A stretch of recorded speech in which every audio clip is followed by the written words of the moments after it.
bang ginawa mong paraan para makuha ang loob ng asawa ko habang wala ako dito?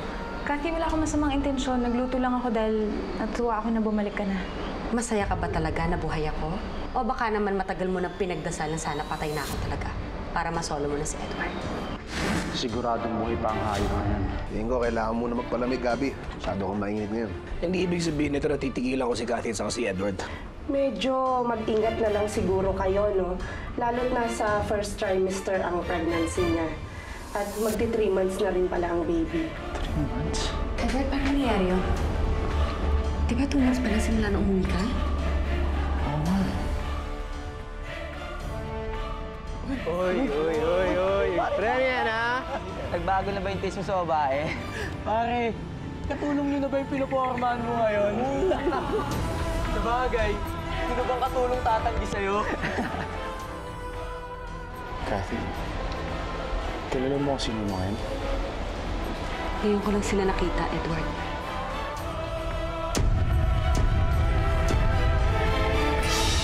Bakit? May problema pa? Sige, pumasok mo muna. Lola, samahan mo muna si Kathy, ha? Bakit? Sige na.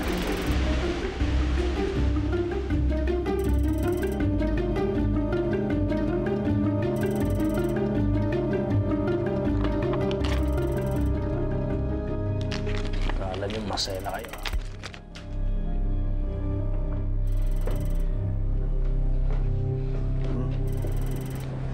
Ito mga hinihingi mo impormasyon tungkol kay Kathy at saka kay Edward. Ano na plano mo?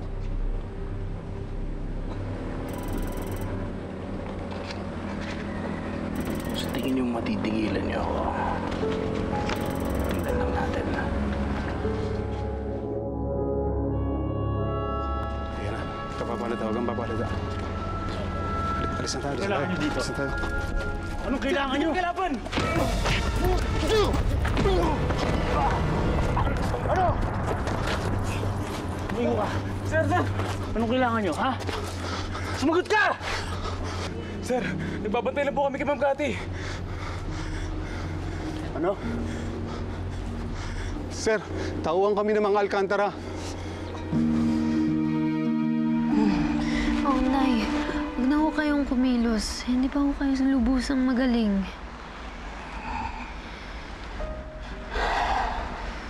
Anak,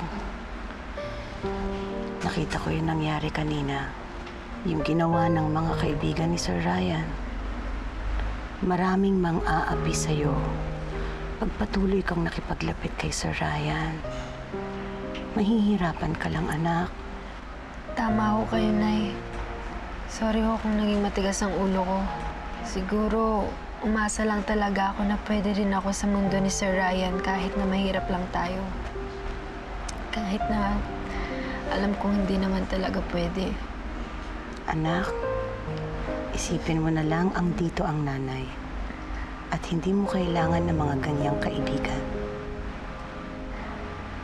Opo. Ituturing ko na lang po na amo si Sir Ryan. Tama yan. Halika.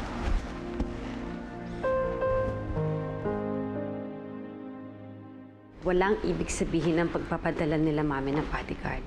Gusto lang nila safe ako. Yun lang yun. Kathy, may ibig sabihin yun. Alam mo kung ano ibig sabihin nun? Wala silang tiwala sa akin. You can't blame them. Minsan akong nakidnap. Pati ba ikaw wala na rin tiwala sa akin ngayon? No, of course not. Hindi naman ako sasama sa'yo kung gano'n ang nararamdaman ko. Edward, kahit kailan, hindi ako nawala ng tiwala sa'yo. Marami na tayong napagdaanan. Ngayon pa ba ako magbabago?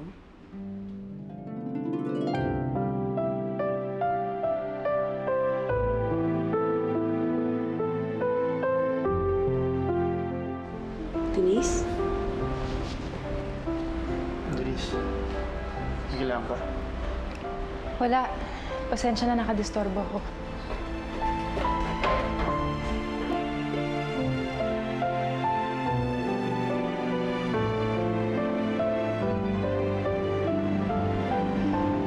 Marisa. I'm sorry sa nangyari kanina.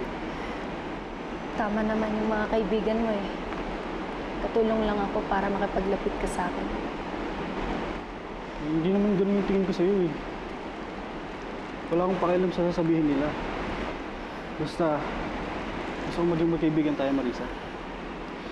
Eh, hindi nga tayo pwedeng maging magkaibigan, Sir Ryan.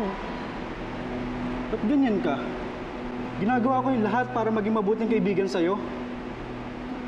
Sir Ryan, magkaiba tayo. Mayaman ka, wala kang pinoproblema. Pero ako, meron akong nanay na kailangan kong alagaan. Meron akong dapat gawin. Mas importante yun kaysa sa pagkakaibigan na to, okay? Kaya, kung pwede ba, ituring mo na lang ako nakatulong. Kasi yun naman talaga ako eh. Sir Ryan. Ganun ba? Sige. Kung yan ang gusto mo eh. Bibigyan kita.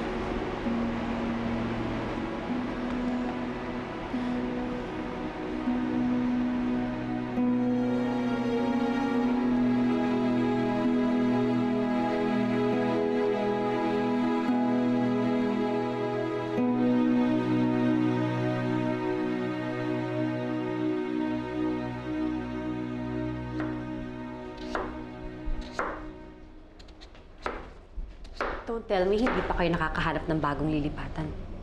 Sensya ka na. Konting panahon na lang. Pwedeng pakibilis-bilisan ng konti. Dahil masikip na tong bahay namin ni Edward. Baka mapuno ako, mapalayas ko pa kayo. Hindi pa ba pagpapalayas yung ginagawa mo? Ah, at sasagot-sagot ka pa, ha? Sir Edward, mag-juice muna po kayo. Lalabas na po sila, ma'am. Salamat. Okay po.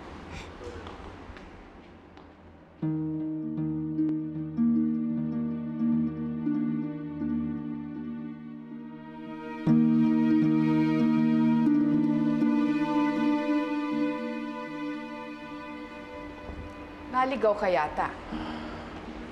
May gusto lang po sana ako ipakiusap sa inyo. Tungkol saan? Tungkol po sa amin dalawa ni Kathy. Nananahimik na po ang buhay namin ngayon. Kaya kung pwede po sana, huwag na po kayo magpadala ng mga taong manggugulo pa sa amin. Hindi panggugulo ang pagpapadala namin ng bodyguards kay Kathy. We just wanted to protect our daughter na pinabayaan mo. And how can you be sure? Hanggat buhay ang kaibigan mong kriminal, hindi matatahimik ang buhay niyo.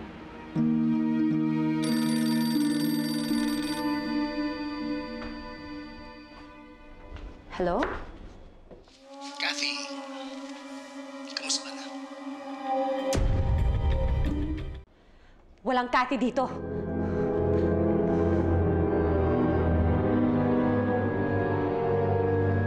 Anong tinitingin-tingin mo dyan?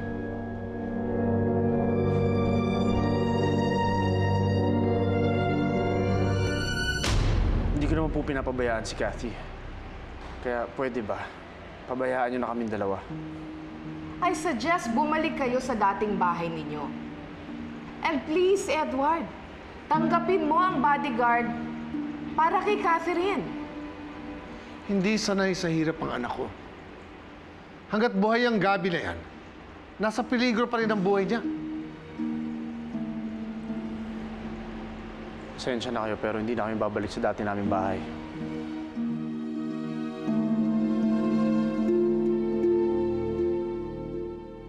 Hindi na talaga ako makakatagal dito. Baka mag-away lang kami ng Kathy na yan eh. Mabuti pa, umalis na tayo dito. Eh, saan tayo pupunta? May mga kamag-anak naman tayo sa probinsya eh. Dali niyo na muna si Marco. Kami lang? Eh, paano ka niyan? Oo nga. Uwi na ako sa lumang bahay natin. Bahala na kumahanap ako ni Manny. Siguro panahon na rin para magkaharap kami, para matapos na to.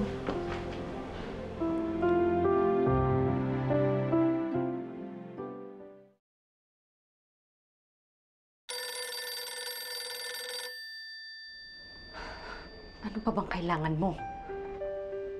Mukhang enjoy ka kay Edward, ah. Nakalimutan mo na ba usapan natin? Tigilan mo na ako, Gabi. Kathy, hindi ganun kadali yan. Hindi ka sumunod sa usapan natin. Sa tingin mo, mapapalagpas ko yan. Tigilan mo na ako, Gabi. Nananahimik na ako. Ano kalimutan Ano nangyayari? Ay, naku, yan si Denise. Aalis na daw, pinipigilan ko nga eh. Pero iniintay ka lang daw at magpapaalam na. Edward? Aalis na kayo? Oo. May nahanap na kasi kami malilipatan namin. Tsaka, dagdag pasanin lang naman kami sa'yo. Eh, nandito na rin si Kathy. Mas mabuti nang ibuhos mo na lang sa kanya atensyon mo. Salamat, ah. Denise, sandali. Sa tingin mo, gano'ng kadali lang yan? Na pag ayaw mo na, makakaalis ka lang ng basta-basta? Gabi, gusto ko lang matahimik. Kami ng anak ko, naiintindihan mo? Kathy. Wala sa usapan natin ang lalayasan mo ako. Hindi ka dapat tumakas. Malinaw ang pinag-usapan natin, hindi ba? Kunyaring nakidnap ka, pag nasa atin na yung pera, ipapalabas natin na patay ka na. Saka natin i-enjoy ang 100 million. Pero anong ginawa mo? Tinakasan mo ako, Kathy. Pwede ba kita makausap na tayong dalawa lang? Sige po, mauna po kayo. May dala mo na lang. Salamat ah. Sige, mahatid doon na kayo. Kami. Sige tayo. Lola, salamat po. Oo, walang ano. Denise, gusto ko na sana magpasalamat sa'yo. Sa lahat ng tulong mo. Ako nga yung mas maraming dapat ipagpasalamat sa'yo eh. At saka magsusorry na rin ako. Para saan? Kasi nung nawala yung kuya namin, ikaw yung ginawa ko sandalan eh. Kung hindi ka siguro pumasok sa buhay namin, hindi ko alam kung anong gagawin ko. Kaya pasensya ka na kung yun yung naramdaman ko ah. Denise, hindi naman kasalanan yun. Ganun din naramdaman ko, pareho lang tayo. Pinanghinaan ako ng loob nung nawala si Kathy. Sa'yo na rin ako kumuha ng lakas. Denise, kung kailangan mo tulong ko, kahit kailan nandito lang ako para sa'yo. Mabait naman na tao si Kathy. Kagaya mo. Maintindihan niya ang lahat. Salamat ah.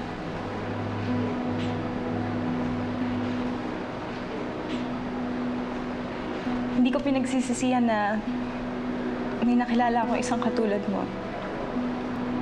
Kahit saan ako mapunta, hindi na kita makakalimutan.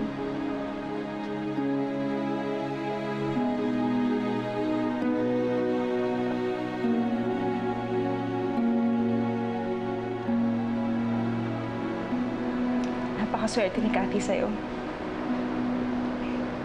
Tsaka alam ko magiging masaya na kayo ngayon kasi magkasama na kayo. Salamat ah.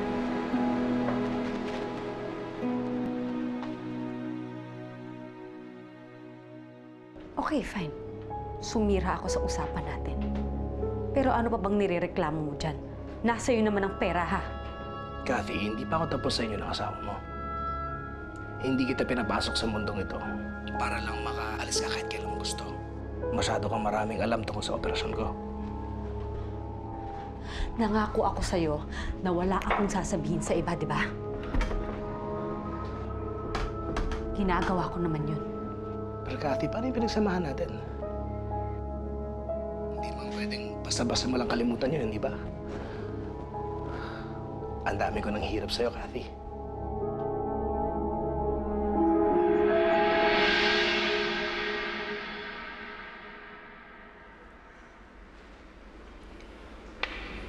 Umalis na naman si Edward. Kahit anong pakiusap ko, ayaw niya talagang tumigil sa pagsusundalo. Alam mo yun yung pinagkaiba namin eh. Kung ako naging asawa mo, hindi kita pagpapalit sa trabaho.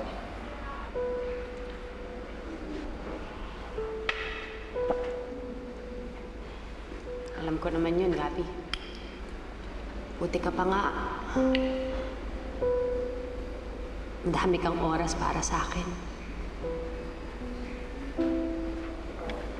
Pero si Edward,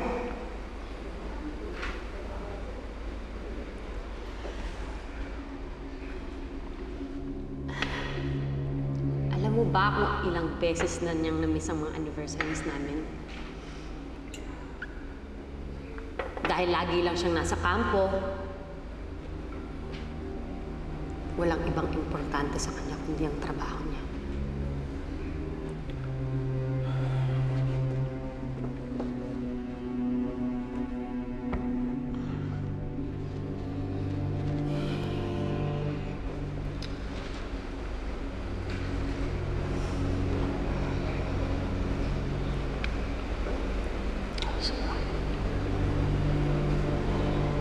Teka. Dito naman ako rin. Hindi kita iiwan.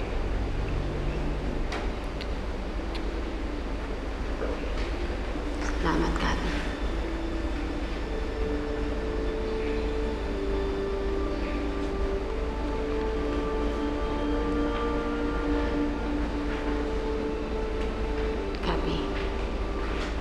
Gabby, anong ginagawa mo?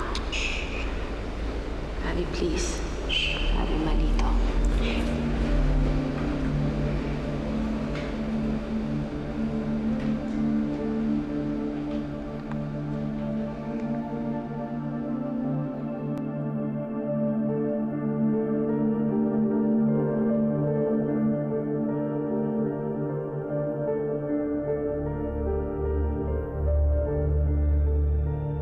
Parating wala si Edward nun.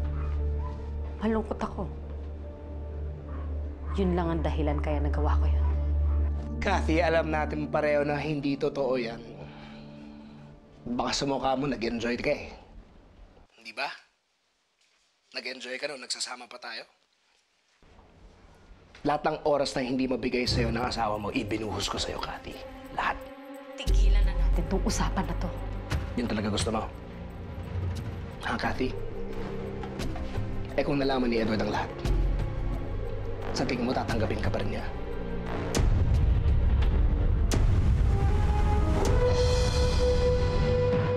Tama na, please. Tama na.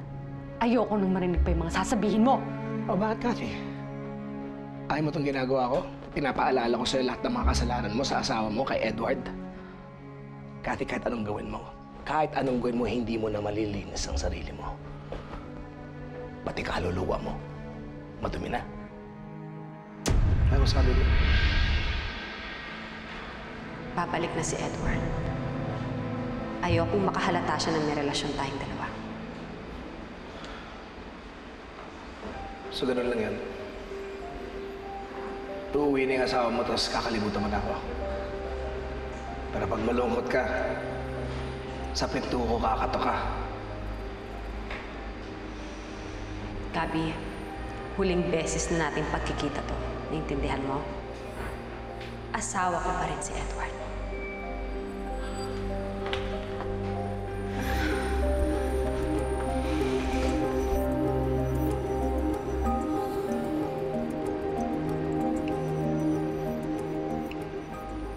Sige, pagbibigyan kitang umalis.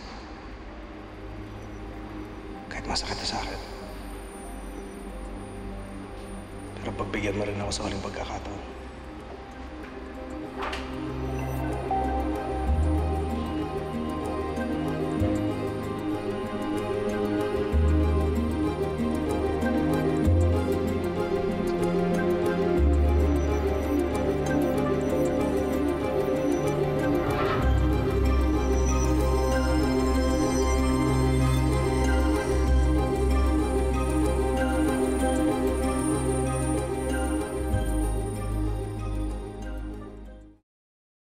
Kathy, napadaan ka. Problema. Buntis ako.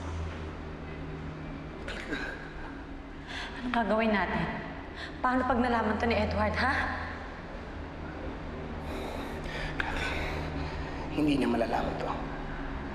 Lalayo tayo. Ano? Gusto mong iwanan kong asawa ko? Kathy, sigurado ako makakahalata si Edward na hindi sa kanyang bata. Kailan lang siya umuwi. Pag nalaman niyang hindi sa kanya to, malalaman din to ng iba. Ayoko naman ang walang kinamukha ka. Hindi. Hindi ko kayang gusto mong mangyari, Gabi.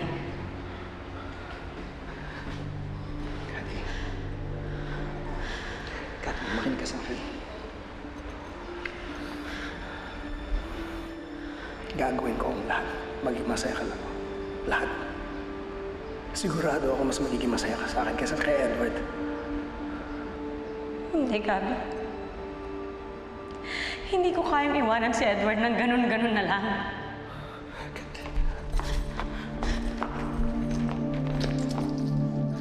Kathy!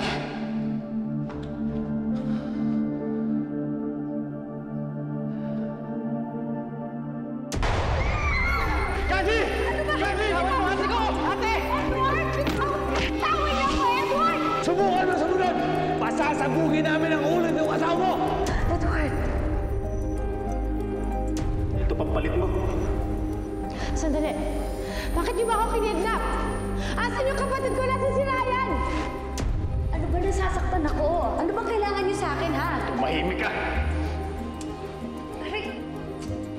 Chito, ano to? Wala naman ako sinabi na itali siya. Eh, boss, muntik makawala eh. Gabi.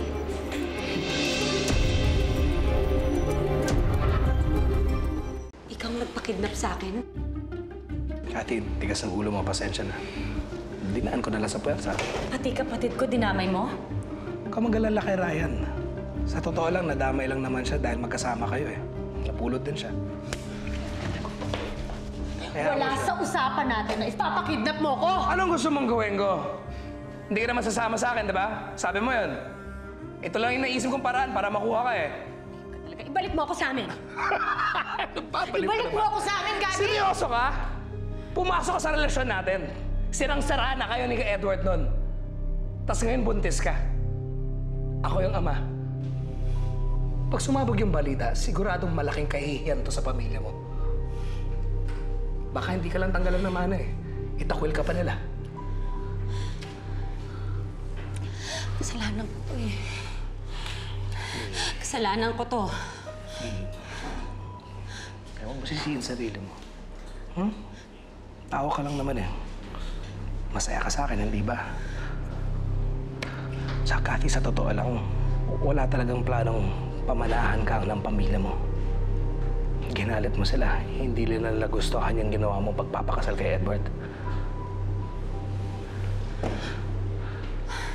Anong buhay ang ibibigay ko sa anak ko, ha? Sa anak natin, Kathy, may pera ako. Lalo pa ito madadagdagan kung kuhin mo lang yung hinihingi ko sa'yo. Simple lang naman eh. Ipapalabas natin na nakidnap ka.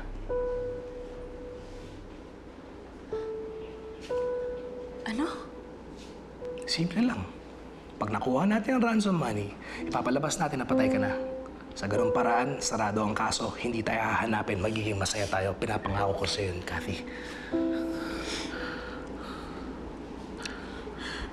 Paano si Ryan? Si Ryan, naghahanap lang kami ng buwelo. Isusoli rin namin siya sa pamilya mo. Sa tingin mo ba mapapaniwala natin sila na hindi ko ginustong makidnap?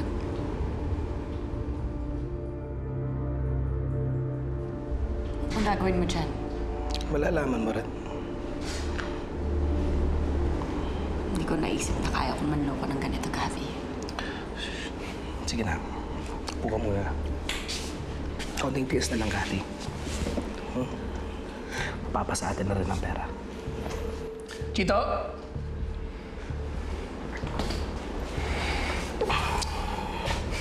Alam mo na kung anong gagawin?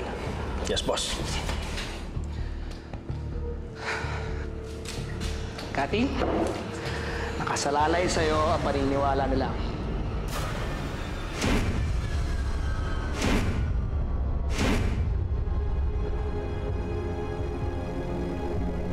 Okay, boss.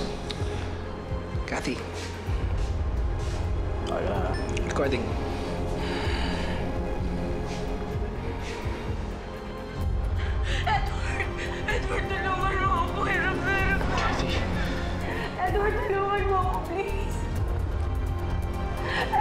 Edward! Bitawan niyo po ako!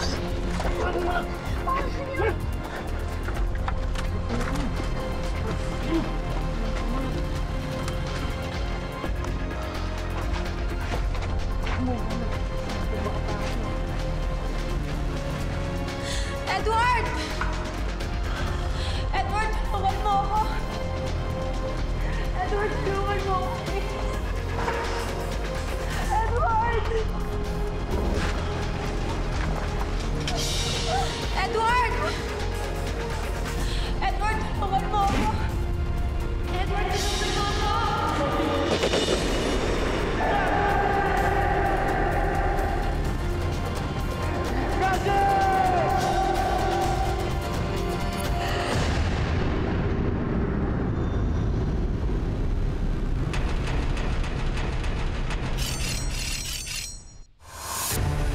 Sana sila pabayaan, Lola. Kaso lang inisip ko rin si Cathy. Minsan siyang nawala sa akin. Gusto ko ibuhos sa kanya lahat ng panahon ko. Sa akin ka na lang tumira. Kaya lang, dumadaan pa rin dun si Manny. Hindi na ako natatakot sa Manny na yan, no? Huwag mong sasabihin hawak mo ko sa liig. Dahil wala namang nakakaalam na magkakuntsaba tayo. Ganda ng timing ko, ah. Bakit ayos ito? Eh, sabi ni Manang... Palitan mo yan. Masyadong mataas ang mundong ginagalawa ni Sir Ryan. At hindi siya unico para lang abutin ang isang alya. Edward, si Cathy! Bakit po, Lola? Sabi ko nga, wag muna siyang lalabas dahil delikado. Buti pa, sundan mo at baka mamaya makakasalubong mo pa yan dyan. Cathy!